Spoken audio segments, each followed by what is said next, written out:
नमस्कार विद्यार्थी मित्रांनो, मी प्राध्यापक उदय टेके.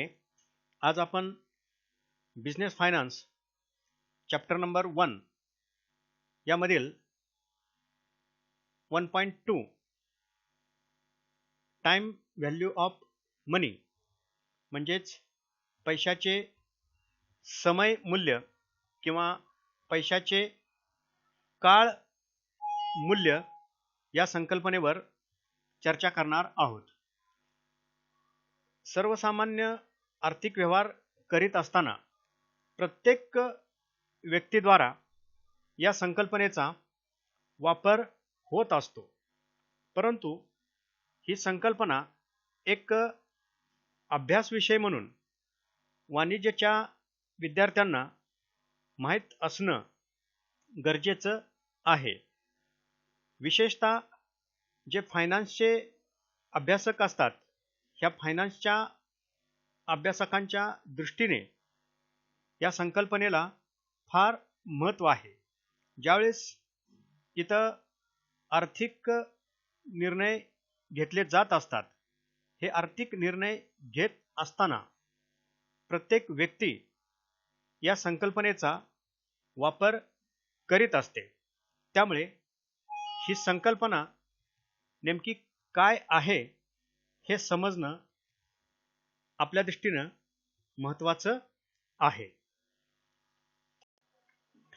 संकल्पना समजून घेत असताना काही वास्तव जीवनातील आपण उदाहरणे डोळ्यासमोर ठेवूया.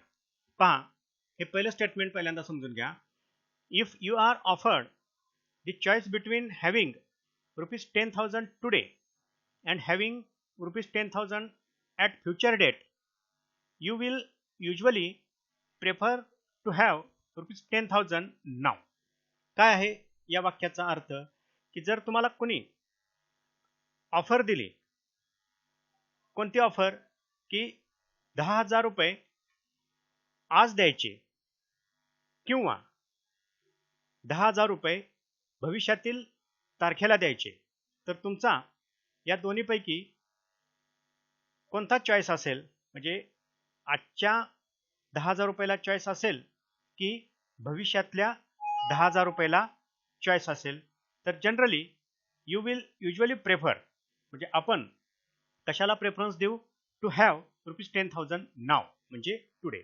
म्हणजे आपण आज ₹10,000 घ्यायला काय करू? इथं तयार असो. म्हणजे आपला प्रेफरन्स कशाला असेल? आजच्या 10,000 ला असेल, भविष्यातल्या 10,000 ला नसेल. ओके. दुसरं एक स्टेटमेंट इथं समजून घ्या. Similarly, if choice is between paying ₹10,000 नाव और paying the same ₹10,000 at future date, you will usually prefer to pay ₹10,000 later. आता दुसरी सिच्युएशन काय आहे? की जर तुम्हाला पेमेंट करायचं असेल, दोन ऑप्शन इथं तुम्हाला जर उपलब्ध करून दिले. ₹10,000 आत्ता पेड करा, हा एक ऑप्शन दिला. त्याचबरोबर दुसरा एक ऑप्शन दिला की हेच ₹10,000 कोणत्या तारखेला पेड करा? भविष्यातल्या कोणत्याही तारखेला पेड करा. असा जर तुम्हाला पेमेंटच्या बाबतीमध्ये ऑप्शन दिला, तर आपण कोणता ऑप्शन निवडू? Generally we all prefer to pay ₹10,000 later. म्हणजे आपण नंतर, म्हणजे भविष्यातला तारखेला आपण हे ₹10,000 पेड करण्याचा काय करू? इथं ऑप्शन निवडू. बघा, दोन सिच्युएशन आहेत. पहिली सिच्युएशन काय? ₹10,000 तुम्हाला आज द्यायचे किंवा ते भविष्यातल्या तारखेला द्यायचे. तर अशा वेळेला आपला प्रेफरन्स कशाला असेल? आजच्या ₹10,000 असेल. म्हणजे आज मला ₹10,000 द्या, हा आपला काय असेल? प्रेफरन्स असेल. तसंच जर तुम्हाला ₹10,000 पेड करण्याची वेळ आली, दुसऱ्याला कोणाला ₹10,000 पेड करण्याची वेळ आली, तर आपला प्रेफरन्स कशाला असेल? जर दोन तुम्हाला ऑप्शन दिले की आज पेड करा हे ₹10,000 किंवा भविष्यातल्या कोणत्याही तारखेला ते पेड करा, तर अशा वेळेला आपण पेमेंटच्या बाबतीत कोणता ऑप्शन निवडू? भविष्यातल्या ₹10,000 पेड करण्याचा ऑप्शन इथं काय करू? निवडू. ओके, पाहता. In simple common sense, in the first case, accepting rupees 10,000 early, you can simply put the money in the bank and earn some interest. म्हणजे पहिल्या केसमध्ये काय आहे की जर 10,000 रुपये तुम्हाला अर्ली म्हणजे आजच्या तारखेला मिळाले तर तुम्ही काय कराल की ही जी 10,000 ची अमाऊंट आहे तुम्ही काय कराल, simply put the money in the bank. हे 10,000 रुपये तुम्ही बँकेमध्ये काय कराल, इथं डिपॉझिट कराल आणि त्यावर काय कराल, इथं व्याज मिळवाल, म्हणजे अर्न सम इंटरेस्ट. ओके, ही जी सेकंड केस आहे, similarly in the second case by differing the payment. Differing the payment म्हणजे काय, आज पेमेंट करण्याच्या ऐवजी ते पेमेंट काय करायचं, पुढे ढकलायचं. म्हणजे जे फ्युचर डेट आहे त्या फ्युचर डेटला इथं पेमेंट करायचं. Generally it is called as differing the payment. म्हणजे हे जर पेमेंट तुम्ही डिफर केलं तर काय होईल, you can earn interest by keeping the money in the bank. म्हणजे तीच अमाऊंट जी भविष्यात तुम्हाला पेड करायची आहे तीच अमाऊंट तुम्ही आजच्या तारखेला काय कराल, इथं बँकेमध्ये डिपॉझिट कराल आणि त्याच्यावर तुम्ही इथं काय मिळवाल, व्याज मिळवाल. Therefore, the time gap allowed helps us to make some money. This incremental gain is time value of money. पाहता पाठीमाग जी वास्तव जीवनातील आपण दोन उदाहरणं बघितली त्याच्या आधारे आपण हे स्टेटमेंट करू शकतो. हे स्टेटमेंट काय आहे, time gap allowed helps us to make some money. म्हणजे जो टाइम गॅप आपल्याला उपलब्ध होतो त्या टाइम गॅप मुळे, म्हणजे जी वेळ किंवा जो काळ, जे दिवस किंवा जे वर्ष आपल्याला उपलब्ध होतात त्या वेळेचा वापर करून, म्हणजे दिवसाचा, आठवड्याचा, महिन्याचा किंवा वर्षाचा वापर करून आपण इथं काय करू शकतो, त्या पैशापासून अजून पैशाची इथं काय करू शकतो, इथं निर्मिती करू शकतो, मेक सम मनी. म्हणजे पहिल्या केसमध्ये काय आहे की तुम्हाला जर 10,000 रुपये आज द्यायचे किंवा भविष्यात द्यायचे तर अशा केसमध्ये आपला चॉईस कोणता असतो, आज 10,000 रुपये मला तुम्ही द्या, हा आपला काय असतो, चॉईस असतो. आणि दुसऱ्या केसमध्ये जर तुम्हाला पेमेंट करायचं असेल, आज 10,000 रुपये पेड करा किंवा भविष्यात 10,000 रुपये पेड करा, तर दुसऱ्या केसमध्ये आपला ऑप्शन काय असतो की आज 10,000 रुपये पेड करण्याच्या ऐवजी काय करू, आम्ही भविष्यात 10,000 रुपये पेड करू. म्हणजे पहिल्या केसमध्ये तुम्हाला आज 10,000 रुपये उपलब्ध होतील आणि दुसऱ्या केसमध्ये सुद्धा तुम्हाला काय होतील, इथं आज 10,000 रुपये उपलब्ध होतील आणि त्या 10,000 रुपयाचा वापर करून 1 वर्षासाठी, असं आपण गृहीत धरू 1 वर्षाचा जर टाइम इथं दिला तर 1 वर्षासाठी तुम्ही हे 10,000 रुपये काय करू शकाल, इथं वापराल आणि त्यातून 10,000चं जे मूल्य आहे ते मूल्य काय कराल, इथं वाढवाल. म्हणून दिस इन्क्रिमेंटल गेन, त्याचं काय होईल, इथं तुम्ही मूल्य वाढवण्याची तुम्हाला यामध्ये काय होईल, इथं संधी मिळेल किंवा पैशातून पैसा निर्माण करण्याची इथं काय होईल, इथं संधी मिळेल. Generally it is called as incremental gain. आणि हा जो इन्क्रिमेंटल गेन आहे, जो टाइम गॅप तुम्हाला उपलब्ध झाल्यामुळं जो इन्क्रिमेंटल गेन मिळतो त्या पैशापासून, तो जो इन्क्रिमेंटल गेन आहे त्यालाच इथं काय म्हटलं जात असतं, टाइम व्हॅल्यू ऑफ मनी असं म्हटलं जात असतं. Now let me ask a question. If the bank interest was 0, which is generally not the case, what would be the time value of money? As you rightly guess, it would be 0. एक प्रश्न मनामध्ये इथं निर्माण करा की जर bank interest 0 असेल, generally अशी सिच्युएशन असत नाही, जर बँक इंटरेस्ट 0 असेल तर टाइम व्हॅल्यू ऑफ मनी म्हणजे पैशाचं समय मूल्य किती असेल, तर आपण सहज यामध्ये अंदाज बांधू शकतो की पैशाचं मूल्य सरळ सरळ किती असेल, इथं 0 असेल. त्यामुळं आपण काय म्हणू शकतो, ॲज वी अंडरस्टूड अबाव, वरच्या 2 वाक्यातून एक स्पष्ट होते, as we understood above the interest plays an important role in determining the time value of money. Interest rate is the cost of borrowing money as yearly percentage.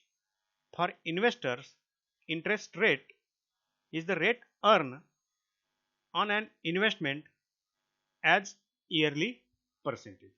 तर इथं time value of मनीमध्ये एक महत्त्वाचा जो role आहे, तो महत्त्वाचा role कोण बजावतं? ही जी इंटरेस्टची संकल्पना आहे, व्याज, ही व्याजाची संकल्पना काय करत असते? हे जे टाइम व्हॅल्यू आहे, पैशाचं जे समय मूल्य आहे, हे समय मूल्य निश्चित करण्यामध्ये ही व्याजाची संकल्पना काय करत असते?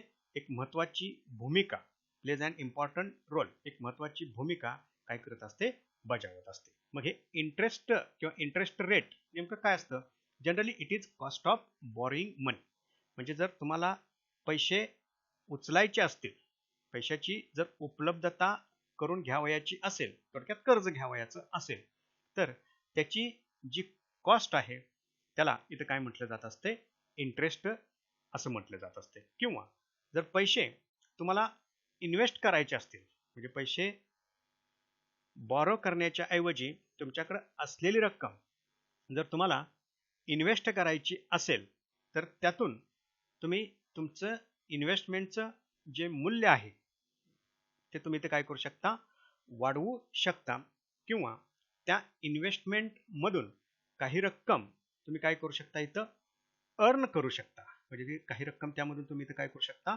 मिळवू शकता. ही मिळणारी जी रक्कम आहे त्याचा संबंध कशाशी असतो?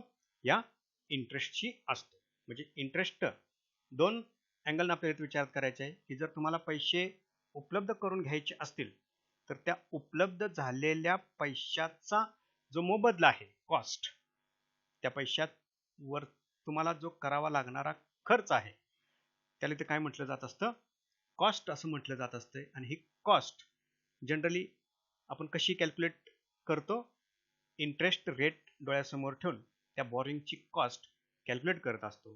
किंवा जर ही रक्कम ऑलरेडी तुमच्याकडे उपलब्ध असेल, तर रक्कम तुम्ही गुंतवू शकता आणि त्या गुंतवणुकीवर तुम्ही ते काय करू शकता?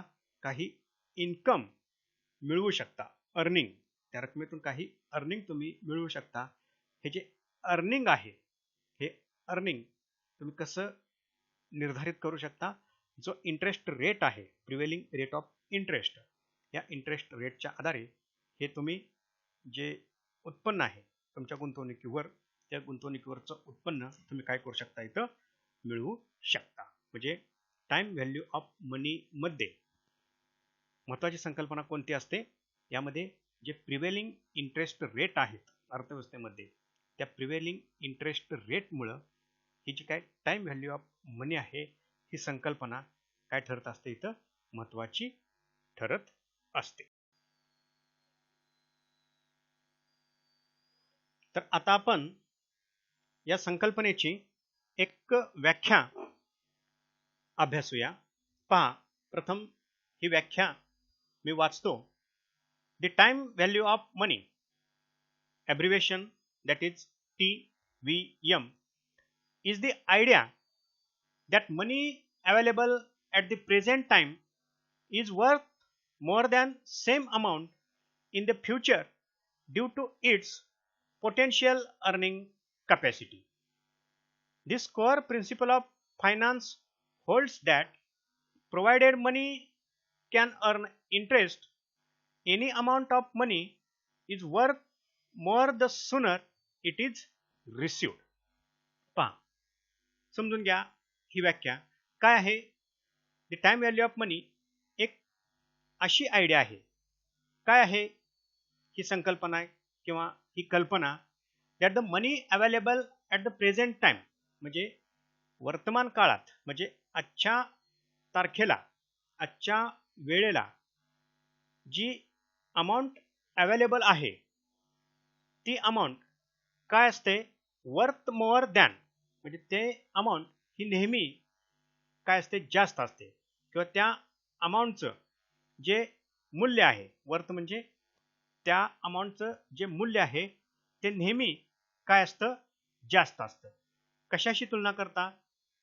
Than the same amount in future, म्हणजे तीच अमाऊंट, सेम अमाऊंट म्हणजे तीच अमाऊंट जर तुम्ही फ्युचर मध्ये पण विचारात घेत असाल, तर अशा वेळेला आजच्या तारखेला त्याचं मूल्य नेहमी काय असतं? जास्त असतं. का? Due to its potential earning capacity. म्हणजे त्या अमाऊंटचं जे पोटेन्शियल आहे, पोटेन्शियल म्हणजे त्या अमाऊंटची एक क्षमता असते. काय क्षमता असते?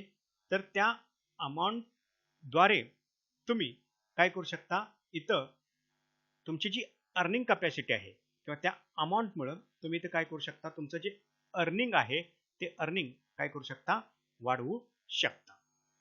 पुन्हा समजून घ्या हे वाक्य काय आहे.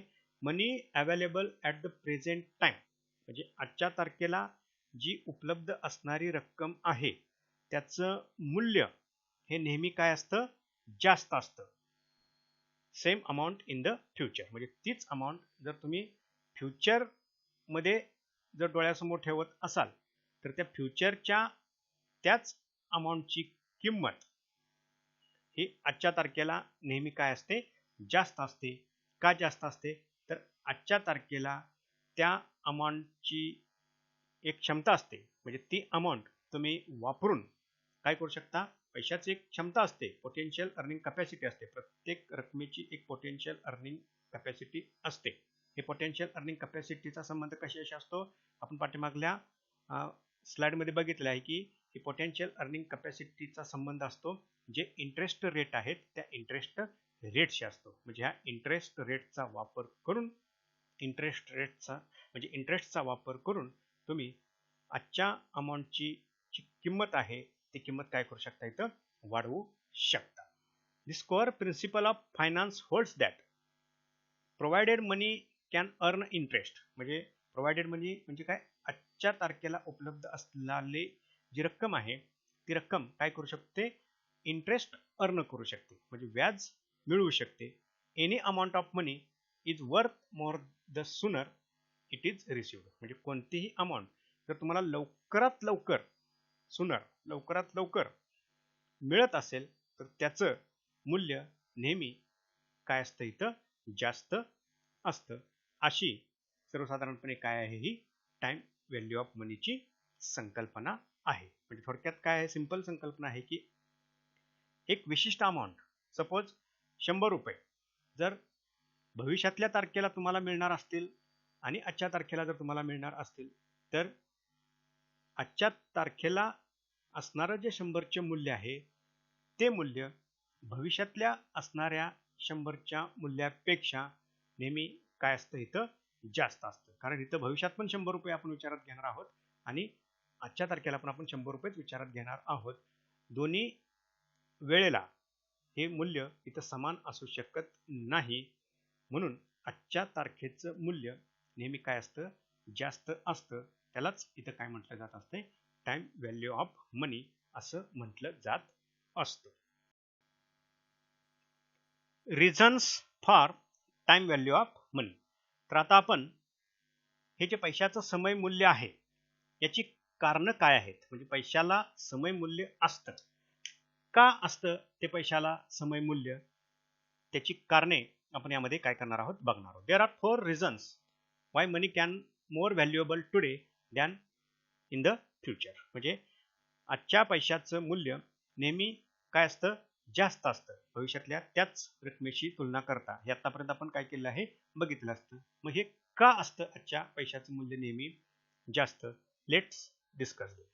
तर पहिलं कारण पहा, preference for present consumption. Generally human psychology आहे, आपला जो प्रेफरन्स आहे म्हणजे आपला अग्रहक्क, प्रायोरिटी आपली कशाला असते, प्रेझेंट कन्झम्पशनला असते. Individual have a preference for current consumption in comparison to future consumption. म्हणजे भविष्यातल्या कन्झम्पशनच्या ऐवजी आपण वर्तमान काळातल्या कन्झम्पशनला काय करत असतो, इथं अग्रहक्क देत असतो, प्रायोरिटी देत असतो. जनरली एक वाक्य इथं वापरलं जातं पहा मराठीमध्ये की भविष्यात आपण सगळेच काय असतो, मृत असतो. म्हणजे उद्याचा भरोसा काय, अशा पद्धतीचं सर्वसाधारणपणे समाजामध्ये काय केलं जात असतं, इथं स्टेटमेंट केलं जात असतं. त्यामुळं जनरली करंट कन्झम्पशनला इथं काय केलं जात असतं, इथं प्रायोरिटी दिली जात असते. In order to forgo the present consumption for future one. म्हणजे जर तुम्हाला प्रेझेंट कन्झम्पशन हे जर काय करायचं असेल, पुढे ढकलायचं असेल, म्हणजे forgo the present consumption for a future one, म्हणजे भविष्यासाठी हे कन्झम्पशन जर तुम्हाला पुढे ढकलायचं असेल तर they need a strong incentive. तर त्याच्यासाठी काहीतरी एक विशिष्ट असं महत्त्वाचं काय असलं पाहिजे, कारण असलं पाहिजे, महत्त्वाची अशी काय असली पाहिजे, प्रेरणा असली पाहिजे. ठीक आहे, आज कन्झम्पशन करत नाही, बघू 2-1 वर्षानंतर, अशा पद्धतीनं जर तुम्हाला निर्णय घ्यायचा असेल, म्हणजे आजचं युटिलायझेशन तुम्हाला भविष्यासाठी ट्रान्सफर करायचं असेल तर त्याच्यासाठी एक स्ट्रॉंग इन्सेंटिव्ह असणं गरजेचं असतं. त्याशिवाय तुम्ही आजचं कन्झम्पशन उद्यावर इथं ढकलत नाही.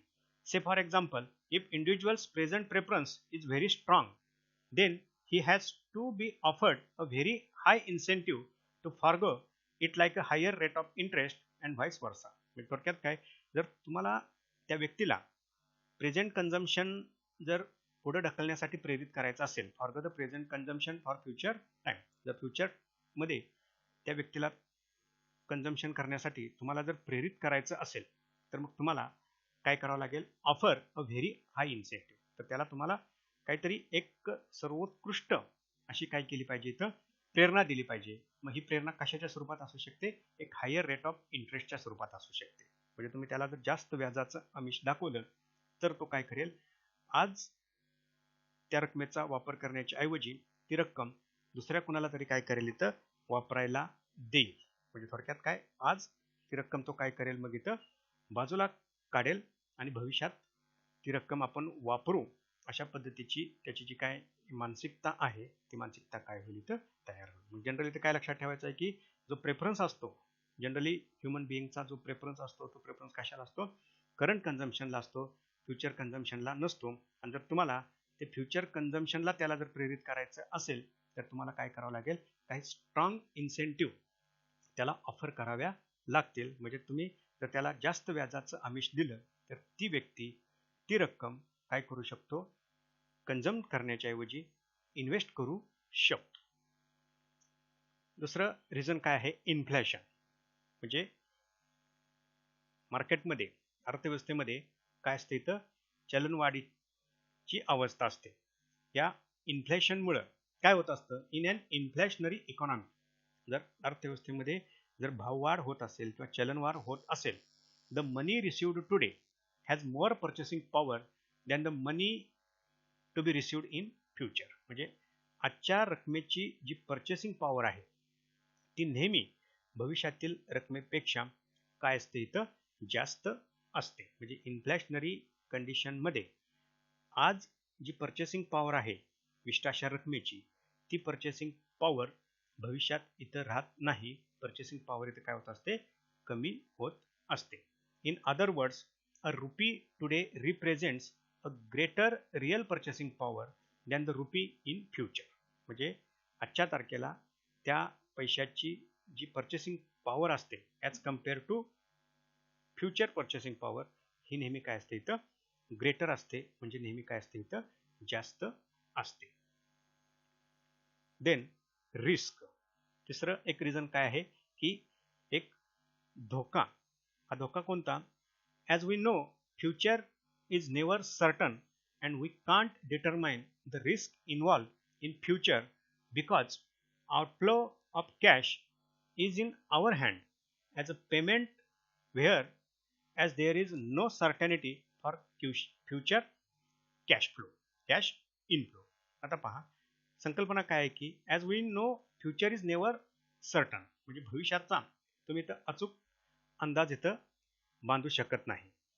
the risk involved in future because outflow cash is in our hand, म्हणजे जर तुम्हाला कॅश द्यायची असेल तर ते तुमच्या हातात असतं.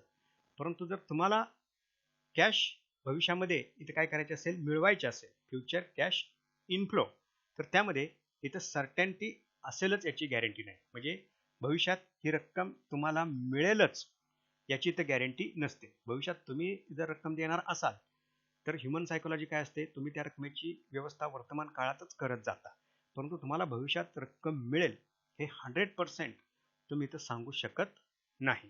से for example, non receipt of payment. आता हे असं का घडू शकतं की जे पेमेंट आहे ते कधी कधी मिळत नाही.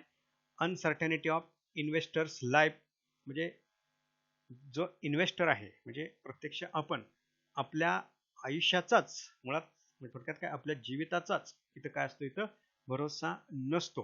त्यामुळे भविष्यातील रकमेला वर्तमान काळात इथं काहीच अर्थ नसतो. Any other contingency which may result in non payment or reduction in payment, म्हणजे अशी भविष्यामध्ये परिस्थिती निर्माण होऊ शकते की तुम्हाला भविष्यात रक्कम उपलब्ध होईलच, ते तुम्ही वर्तमान काळात 100% इथं सांगू शकत नाही. त्यालाच इथं काय म्हटलं जात असतं, इथं रिस्क म्हटलं जात असतं. देन इन्व्हेस्टमेंट अपॉर्च्युनिटीज, अजून एक कारण काय आहे की तुम्हाला इथं गुंतवणुकीच्या संधी उपलब्ध असतात.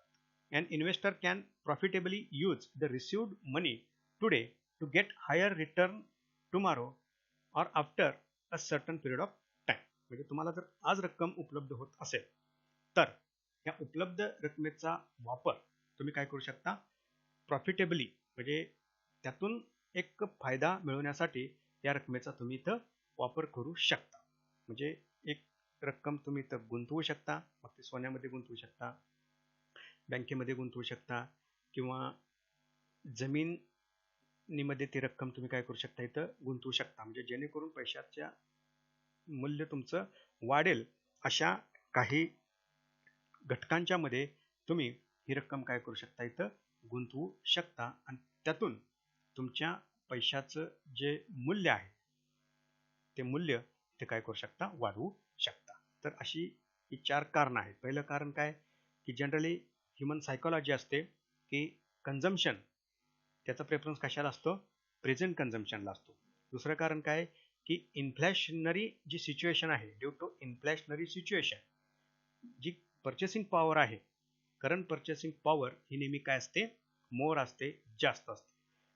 तिसरं रिझन काय आहे की रिस्क आहे, भविष्यात स्पेसिफिक अमाऊंट तुम्हाला मिळेलच याची इथं गॅरंटी नसते. आणि चौथं कारण काय आहे की जर करंट तुम्हाला अमाऊंट अवेलेबल होत असेल तर ती इन्व्हेस्ट करून त्या अमाऊंटचं जे मूल्य आहे ते मूल्य इथे काय करू शकता, वाढवू शकता. त्यामुळं काय म्हटलं जातं, पैशाला काय असतं, इथं समय मूल्य असतं. व्हॅल्युएशन कन्सेप्ट, तर आता हे पैशाचं जे मूल्य आहे ते कसं निर्धारित केलं जातं, कोणत्या कोणत्या संकल्पना आहेत त्यामध्ये. तर पहिली संकल्पना आहे फ्युचर व्हॅल्यू, म्हणजे पैशाचं भविष्यातील मूल्य. ते निर्धारित करण्यासाठी जे तंत्र वापरलं जातं त्याला काय म्हटलं जातं, कंपाऊंडिंग टेक्निक असं म्हटलं जातं. म्हणजे पैशातील भविष्यातील मूल्य ही एक संकल्पना आहे आणि ते निर्धारित करण्यासाठी जे तंत्र वापरलं जातं त्याला काय म्हटलं जातं, कंपाऊंडिंग टेक्निक असं म्हटलं जातं. त्यानंतर अजून एक संकल्पना आहे व्हॅल्युएशनची आणि ती संकल्पना आहे प्रेझेंट व्हॅल्यू, म्हणजे पैशाचं वर्तमानकालीन मूल्य. आणि हे वर्तमानकालीन मूल्य निर्धारित करण्यासाठी जे तंत्र वापरलं जातं त्याला इथं काय म्हटलं जात असतं, डिस्काउंटिंग टेक्निक असं म्हटलं जात असतं. पहा काय आहेत हे फ्युचर व्हॅल्यू किंवा कंपाऊंडिंग टेक्निक, ते पहिल्यांदा आपण काय करू, समजून घेऊ. सिंपल स्टेटमेंट आहे, the process of calculating future values of cash flows. In this concept, the interest earned on the initial principal amount becomes a part of the principal at the end of the compounding period. तर future value किंवा compounding technique काय आहे, the process of calculating future value of cash flow, म्हणजे भविष्यातील जो निधी प्रवाह आहे, रोख प्रवाह आहे, तो रोख प्रवाह निश्चित करण्यासाठी जे तंत्र वापरलं जातं त्याला इथं काय म्हटलं जातं, कंपाऊंडिंग टेक्निक. यामध्ये काय केलं जातं, the interest earn on the initial principal, म्हणजे सुरुवातीची जी तुमची अमाऊंट आहे त्यावरचं जे इंटरेस्ट आहे, त्यावरचं जे काय व्याज आहे ते व्याज becomes a part of principal at the end of the compounding period.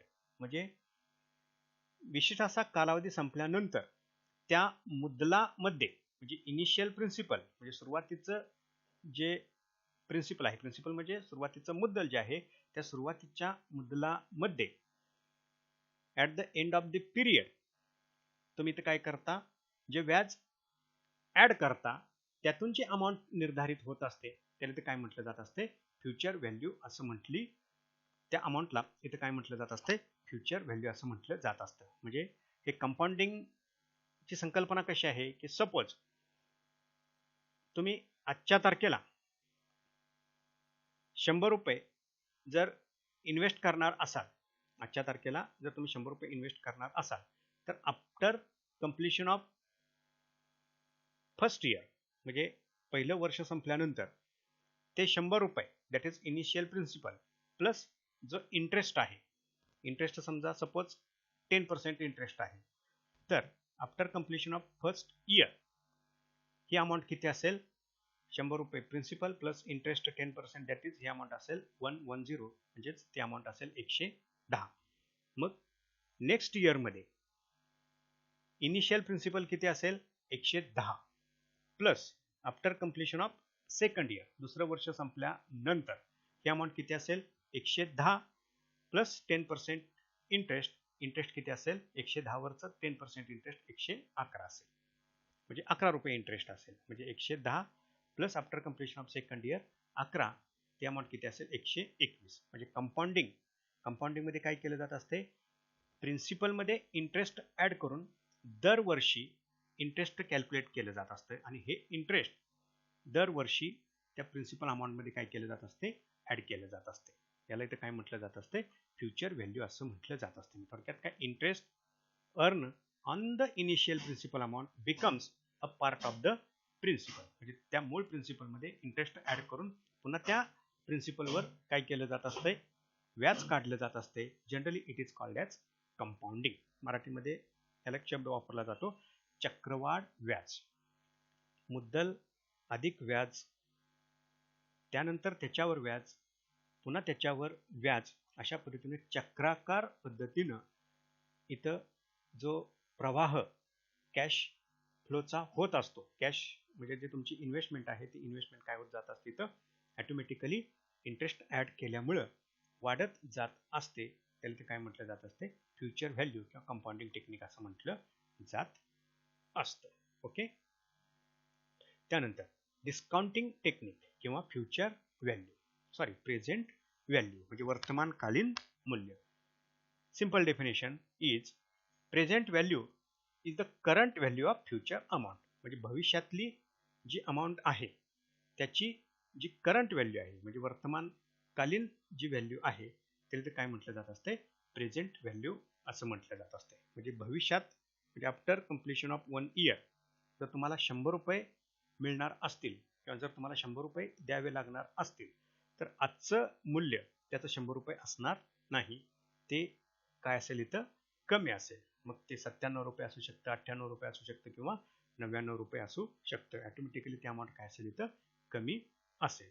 It can also be defined as the amount to be invested today present value at given rate over specified period to equal future amount.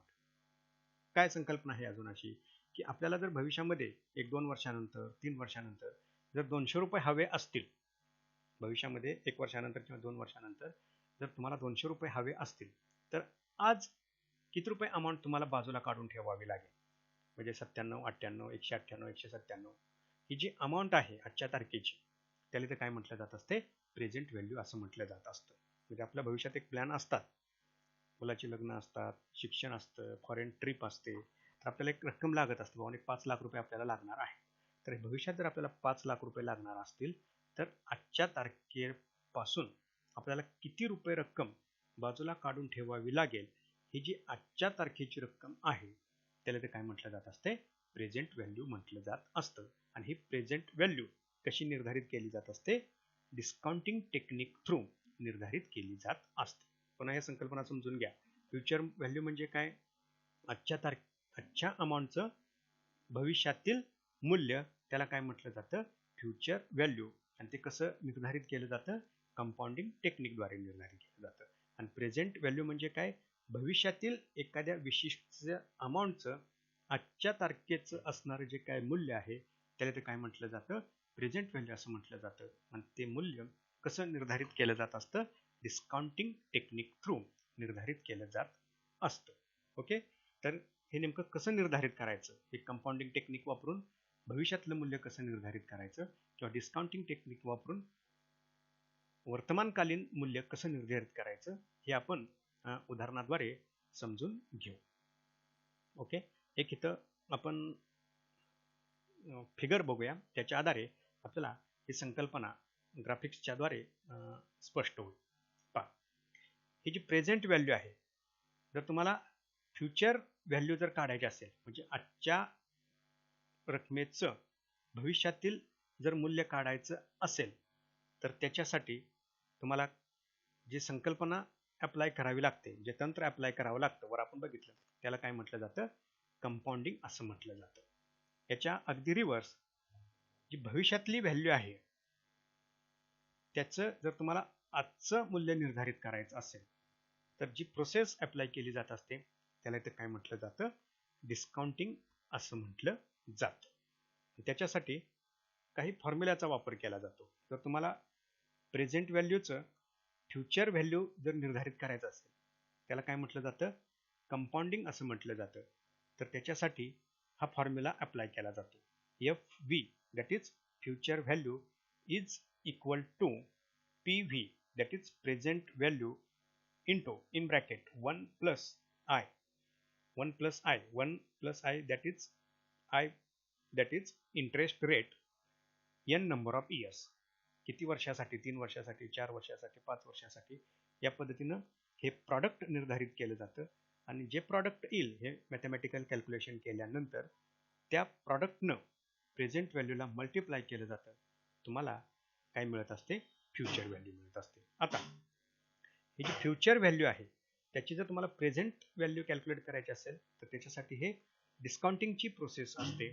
मग ह्या डिस्काउंटिंगची process apply करण्यासाठी एक formula या ठिकाणी काय केला जातो, वापरला जातो. आणि तो फॉर्म्युला काय आहे, हे जी काय प्रेझेंट व्हॅल्यू आहे, एखाद्या फ्युचर व्हॅल्यूची जर तुम्हाला प्रेझेंट व्हॅल्यू कॅल्क्युलेट करायची असेल, तर future value divided by in bracket 1 plus I that is interest rate into n number of years.